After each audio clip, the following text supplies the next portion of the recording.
وقف البث المباشر ودابا القضاء.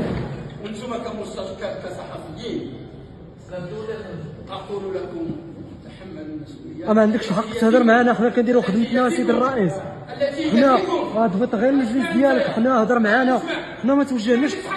السلطه اللي تهضر معنا، السلطه اللي تهضر معنا ماشي انت، السلطه اللي تهضر معنا ماشي انت.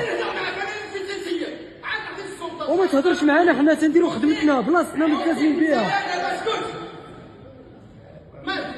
تطلب من الاخوان امام الاخوان الصحفيين انهم يغطون اشغال جماعتهم ومجلسهم، فلهم كامل الصلاحيه لتغطيه ما هو مفيد في جماعتهم. وانتم هم المراقبين، انتم هم السلطه الرابعه، انتم هما اللي تسوقوا مدينتكم. اما النفاس عندكم، فما تسوقوش فيها البهلوانيات التي تخرج مرة. وما يمكنلكش السيد الرئيس توجهنا شنو لا نقلوا وشنو اللي ما نقلوش. انا طرف منهم، انا طرف منهم، ما يمكنلكش توجهنا، ما يمكنلكش توجهنا، ما يمكنلكش توجهنا. تجاوب معاك وما خاصكش تفرض علينا شنو نقلوا شنو اللي ما نقلوش. حنا كنقلوا اللي كاين كنقلوه، ما تفرضش علينا. حنا مستقلين كنقلوا اللي كاين، الواقع كنقلوه، ما تقولناش وتفرض علينا شنو اللي نقلوه.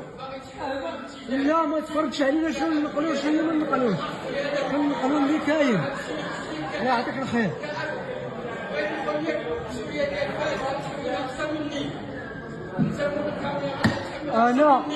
انا غير ملاحظ، انا غير ملاحظ وكنقل الواقع. انت اللي كتحمل المسؤوليه ديال فاس ماشي حنا. عطى التوفيه ديالو البث المباشر، ما عندناش حق نهضروا، ولكن باش يوجهنا حنا الهضره ما يوجهناش الهضره. لا ما معلمش، انا غير كنتعلم وكنقل الواقع. هادشي ديالك السيد الرئيس، ما توجهليش انا هاد الخطاب هكا بهاد اللهجه. هاد اللهجه يمكنك تقولها للمجلس ماشي ليا. شوف، كاين السيد الباشا هو اللي عنده الحق يهضر معايا، ماشي انت. ما تنعرقش العمل السيد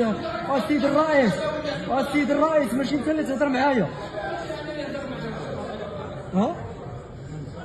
ما ننسحبوش، نقولوا شنو اللي واقع.